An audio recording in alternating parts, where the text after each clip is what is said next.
Alright guys, another deathless walkthrough guide here, this time for Astyanax on the NES. In the essence of time, we're going to be skipping cutscenes. And since Area 1 is pretty easy, I'm going to kind of explain some of the mechanics of the game here. So first, you can see the power meter. The higher that is, the higher your attack damage output is. Below that, we have LF, which stands for life, and SP, which stands for magic spell. And in instances like this, where there's pitfalls, it's probably the most dangerous areas of the game in order to die. So I'm going to always use my magic spells there, unless I need to save my magic for later on against a boss or maybe in a longer level. As you can see, my weapon switched to the spear. The spear is the second strongest weapon in the game, allegedly. It's actually the weakest, but it's for some reason it's the middle one that you get.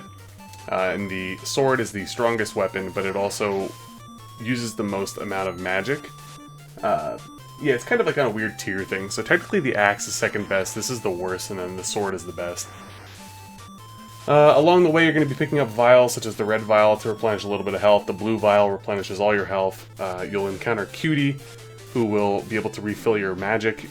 Don't do anything with Cutie but refill your magic. She's like this little fairy thing that spawns up once in a while. Then there's two other items you can pick up. One is a claw, which enhances your attack power gauge. And the other one's some sort of weird looking shield thing, which apparently makes you swing your weapon faster. So the first boss is honestly pretty easy. I didn't do a great job there, but you can pretty much just tank through it. I really don't have much strategy for the first few bosses. In this one, the head is all you need to target. It has two attacks. One is a projectile attack, which you saw. If you're close to the body, you just duck. And the other one was that. In the second phase, as long as you get this enemy all the way over to the right side of the screen and just keep whacking, he's basically stun-locked. So there's really not much to talk about in that level. Probably the easiest way to die, like I said, is the pitfall. So just make sure that you use your magic liberally early on, because you don't really need it so much against the boss. There you saw the beginning of one of the many cutscenes which we're going to be skipping. This game is very heavy on cutscenes. In order to kind of shorten my run length here, especially if I died, I chose to not include them, but there is a lot of story involved. Whether or not it's cheesy is another story. But anyways, back to the run. So as you saw right there, I used my magic, because that was kind of a tricky situation. There's lots of enemies there. In there, you could probably just kind of jump forward, and even if you tank a hit, most times as long as you're holding in the correct direction, you won't like fall backwards into the pit. But I chose to be safe and use my magic. And here's a perfect instance of the respawn rate. Now, Astyanax does have a respawn rate. It's not quite like Ninja Gaiden, but it's still pretty bad in certain situations. I don't even know what I did there in order to get that second skeleton to respawn like that. I feel like it was kind of a bit cheesy on the computer's part, but it is what it is. We have a little jump there, and I knew there was an enemy coming up, so I made sure that those projectile enemies above me had passed me already, just in case I got kind of whacked around a little bit and then thrown back into the hole, which is very possible. So this boss, I'm just going to kind of whack away because I have pretty much full health and a lot of magic. But the easiest solution if you have low health and low magic is to hit the enemy once, walk in the opposite direction. He comes out of his little blob and then tries to attack you, and then immediately walk back, crouch down, and hit, and you can kind of just repeat it over and over and over. It's like a very easily manipulated RNG, but if you have a lot of health and you have magic, you might as well just use it there. The boss battles don't become, I guess, more tactical until a little bit later on, probably around stage 3. Alright, so now stage 2-2. A couple instances of this type of level in the game. The goal is pretty much to get all the way to the top. There's another one in area 3 where you go down to the bottom. Try your best to be a little bit more careful than I was here. There's pretty much just these enemies before the boss. They throw spears, and you can hit them out of the air, as you saw me do. They only take a couple of hits, so just kind of get out of their line of fire, so to speak, and whack away. And a lot of this level, like I said, is just kind of jumping straight up. Like, you could skip a lot of platforms and areas that they probably thought that you should go to. For this guy, easiest way to do it is to go over to that yellow ledge. Now we're actually almost to the top. It's a very, very short stage. Now the boss up here can be a bit annoying, so this is definitely one where you're going to want to use your fire magic a little bit, just to soften him up. He has 2 attacks. One is like a dive attack, and then the other is dropping that weird thing that explodes into 4. I used all my magic there because this Medusa type boss is really easy.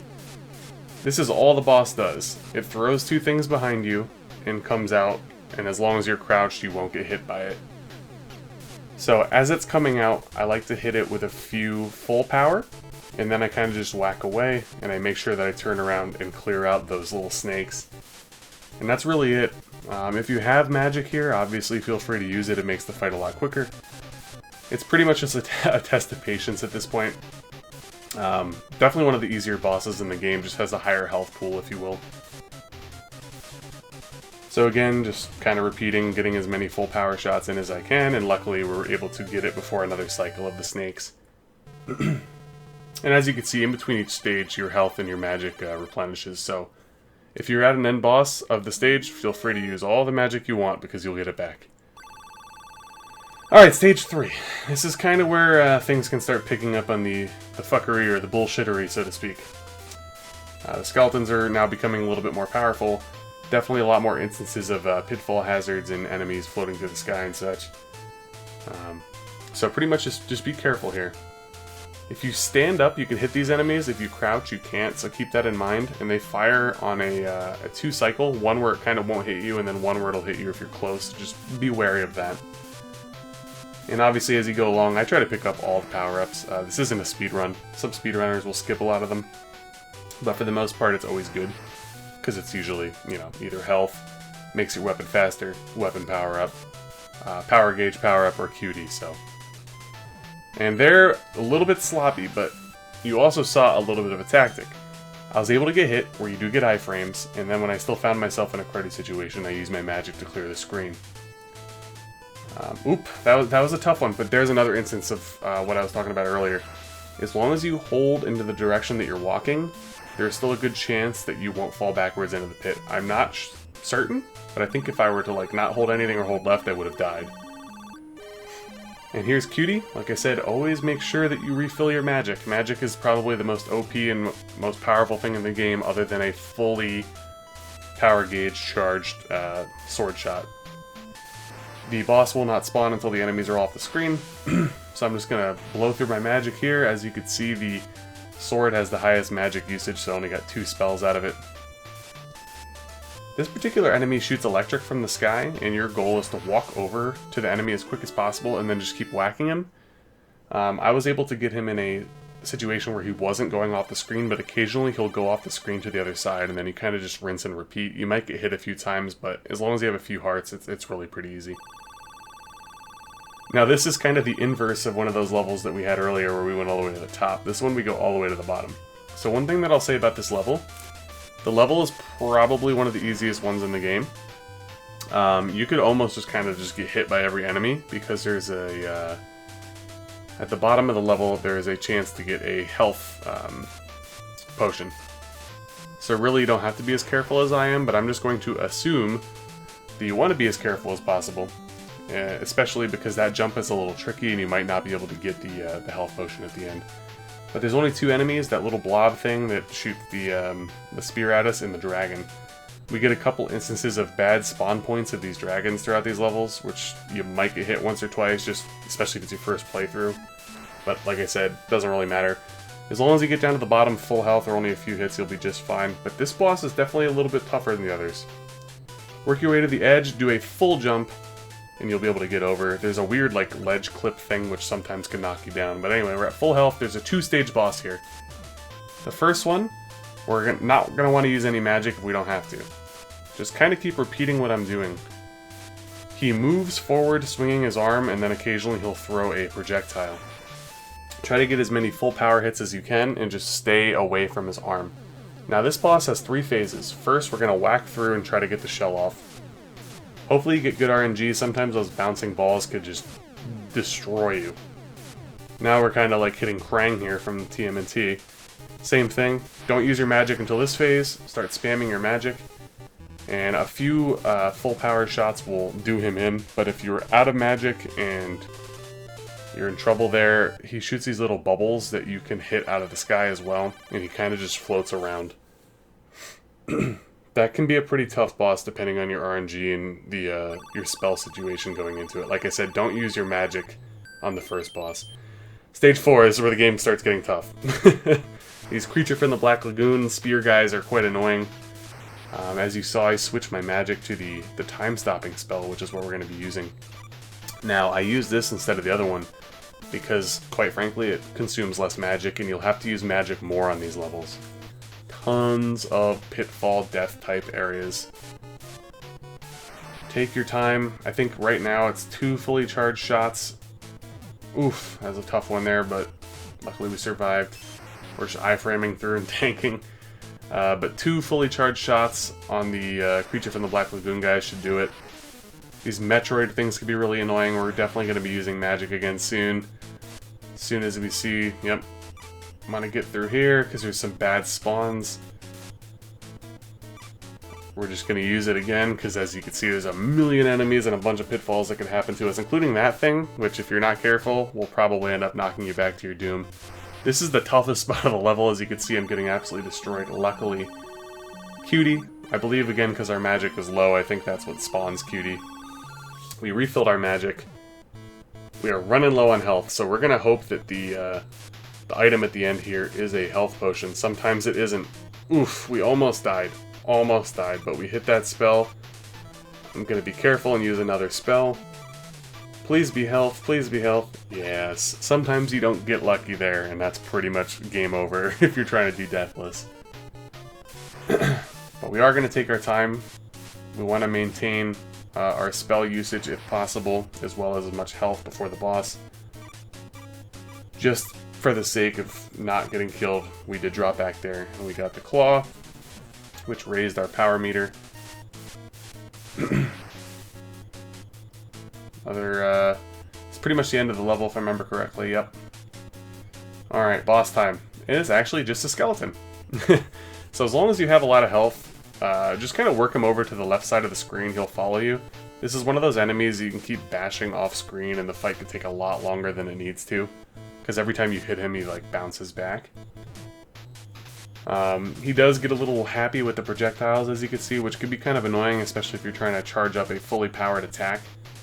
But yeah, that's pretty much it. Just rinse and repeat. As long as you have like a full health, or even a half a health bar, you should be fine on that particular boss. It's not too bad. But as you can see, the difficulty definitely spiked up there in Area 4. Round 4, whatever. I'm so used to calling everything areas or stages, but anyway. So this one, some people actually have trouble with it. I don't think it's that bad. I definitely think the area before this is a lot more difficult. You're going to have a lot more of these floating things. I don't think the creature from the Black Lagoon merman people are here. Yeah, they're not. As I mentioned, you're going to want to use your time stoppage pretty much the rest of the game. Other than, I think, one other instance, we're going to use the fire spell again. If you feel like you're about to get in trouble over a pitfall area, just stop time. Luckily, a lot of these enemies die in one hit. They're very predictable patterns and such, so focus on taking care of the skeletons first, and then jumping. So we're going to take our time here. As you can see, I didn't feel like messing with that, so I just stopped time, and here is a easier way to hit the enemy without taking kind of like a leap of faith, which might result in you getting hit and then falling into a pit. You got the absolutely unnecessary full health regen there, even though we only got hit like once or twice. I guess I'll take it, but there, another instance of I'm just going to be careful. I'm going to use my magic, and good luck rest of way. We did get clipped there. And as you can see, Cutie appeared again, which I believe, not sure if it's completely 100%, but every time I run really low on magic, Cutie seems to spawn, thankfully. Hit the skeleton into the pit. Gonna freeze time there, just because there's two enemies coming from the one side and one from behind. We got another Skelly. One thing I do want to mention, guys, the game is overall not too difficult, but the one thing that will take some time getting used to is the hitboxes, especially for your attacks. They're very strange, and it's only something that you can really get when you play it. Anyways, on to this boss. I like to hit this boss in the head, and if you have magic, I'm going to freeze time on it. It's really not too bad. It just kind of spawns up like that, and it will hit you, and I think it might even be able to stop your time as well. This boss could be a little tricky. So always aim for the head. It throws these things out. As long as you have close to full health, you can kind of just tank through it, which is what I'm doing. Obviously stopping time will help, because you can get some fully charged shots up in there. Definitely one of the tougher bosses in the game, like, as far as avoiding. I think a viable strategy, which I might do later on a different boss, would be kind of tanking your way through it and getting behind. Especially if you have the stop spell. Because then you could just avoid a lot of the front-facing projectiles that he shoots. But obviously every time you jump into him, you'll still be getting hit. Now this is probably the toughest area in the whole game, and the reason I say this is very similar to Stage 4-1. Lots of cruddy enemies, and the stage itself is very long, and the boss is somewhat difficult. So this is a marathon level. This is one where you're going to have to be good, to be honest with you. You can't just completely spam your magic and think you're going to get through here, because it'll go quick. And then at the same time, if you're not going to spam your magic, you got to make sure that you're attacking things appropriately and not taking too much damage. I used my magic twice there just because that is a death trap spot. I've gotten killed there so many times. So luckily, that particular enemy spawned in an instance where you're able to hit it from afar. I think we're close to about midway through the level now. We're in decent shape. I, obviously wish I didn't have to use one more spell than I did, but it is what it is. That is a tough spot. Again, I just kind of held forward and said my prayers and ate my vitamins that I wasn't kicked backwards into the pit. Luckily, we got a full heal, which is great. We're going to use a time stoppage spell, and hopefully Cutie spawns, which she does. Again, at this point, it seems like every time you're either out or at like 2 or 3 clicks on your spell bar, Cutie will spawn. Cutie didn't spawn. Honestly, guys, probably would be dead, but she spawned, so all is well. Trying to conserve some magic here, because we do want to use some magic on the boss coming up. The boss is certainly beatable without using magic, but it's just a lot easier with it. Again, trying to conserve magic. Now we have the ability to kill those things in one fully charged shot, which is great. We're going to get a little health vial, or full health vial there, excuse me. And now it's boss time, so we're going to switch to the fire spell. This is a 2-part boss. Basically, the second phase as it combines together, which the spells shot it through to its second phase very quickly. It acts very similar in this phase to that other gargoyle-y type of boss, where it just kind of swoops down. The first phase is really the toughest. So just make sure you use your magic, kick it over to phase 2, and then just keep jumping and hitting it out of the sky, really. It isn't too bad. As long as you go into that fight with a good enough magic in your fire spell, you'll be pretty good. We are nearing the end game here. We now have another level that's very similar to one of the earlier ones, where you just go all the way up. This one's a little bit tougher. There's a little less platform, a little more enemy, and a little more enemy variety. But at the end of the day, it's still fairly similar to that one that we experienced earlier, which obviously serves as like a good practice ground. Just take your time, take out the enemies, and if you don't need to, then don't bother. Do a little jump here, because there's an enemy there. If you do a tall jump, you will get hit. And the boss at the top is actually very similar to another boss that we encountered earlier in the game as well. The one thing that you'll probably see, which I'll cover in my review, I like the sprite work and stuff, but a lot of it is kind of repetitive. A lot of seemingly general reskins and just different colorations and things like that. But that is thoughts saved for another day. Boss time. Oh yeah, remember this guy? This guy seems to be a little bit more throw happy. The other one that we encountered was definitely more melee centric. This guy likes to apparently melee and then throw twice, so it's actually, I'm not gonna lie, it's easier.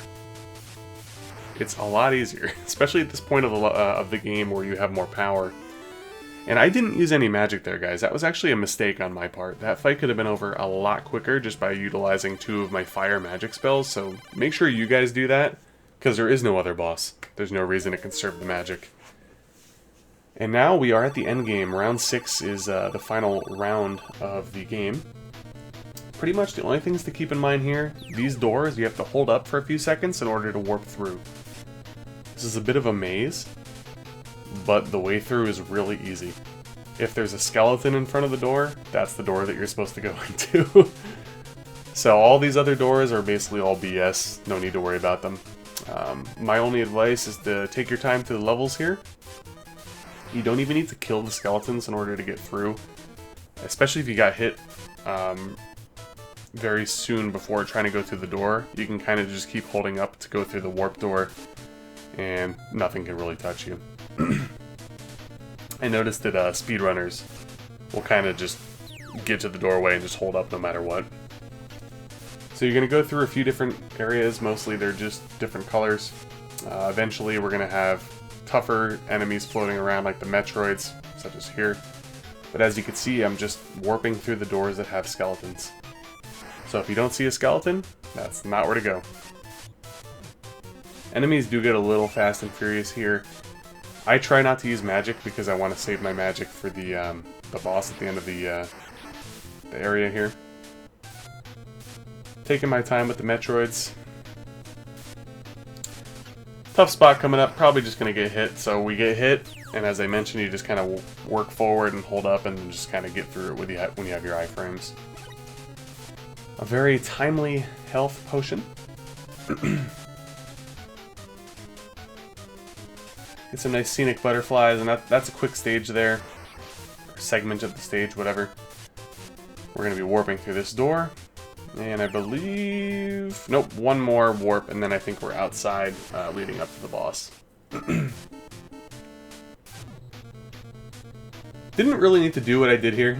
I ended up getting hit a bunch of times by the Metroid thing, when more just respawn anyway. So I ended up... Don't do that. Just don't do what I did there. Get hit less, right? Is that the best strategy? Work your way to the end. Again, I'm just iframing and warping my way through the door at that point. There's so many enemies and I wanted to save my magic. And you do have the opportunity, as you can see, to get more power-ups, which now I believe we're at a full power with that claw. Take your time through here. Make sure you kill any of these butterflies. Again, the boss won't spawn until they're off, which we got a full health. Awesome. This guy, I'm just going to kind of whack away. He obviously has some magic spells of his own. Just wait for him to spawn and whack away. Obviously, the higher power shot, the better. And now we're going to use our magic.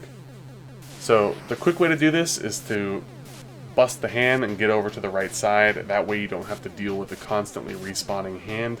If you have close to full health here, just get on that side, keep whacking away, tank through some damage, use your time stoppage spell wisely, and you will get through with no problem. You could even do that strategy if you have around half health or a little above it. You just have to make sure that you're very timely with your power shots and your magic usage. There was one time where I got through that with maybe one hit left. 6-2, this is a boss rush, guys. So, maybe I get some more time here to discuss strategy. You remember these fellas.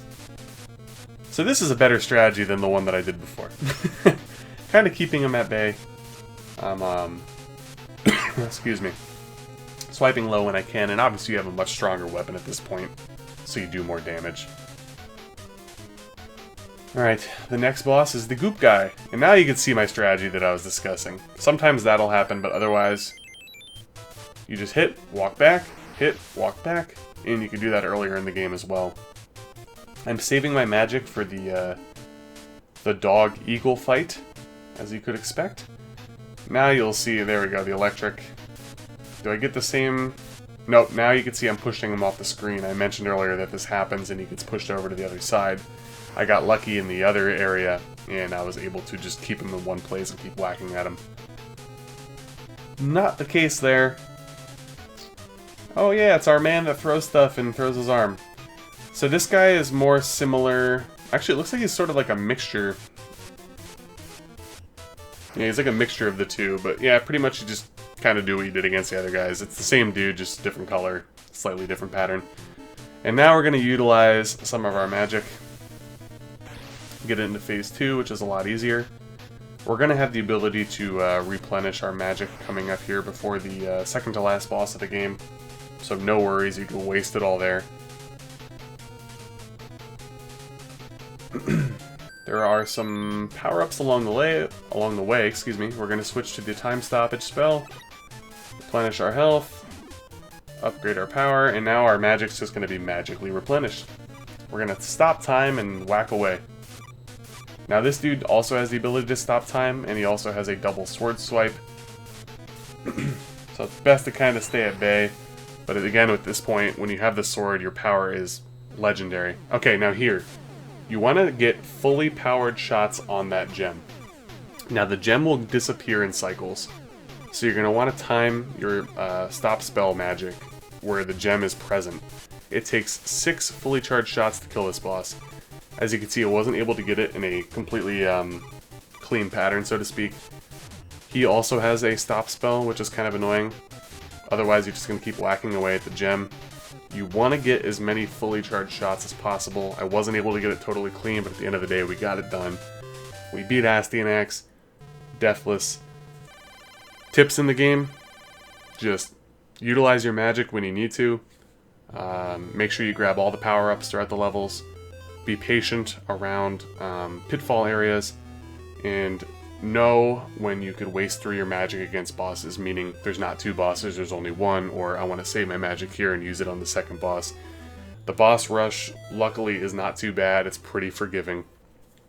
And that's that, guys.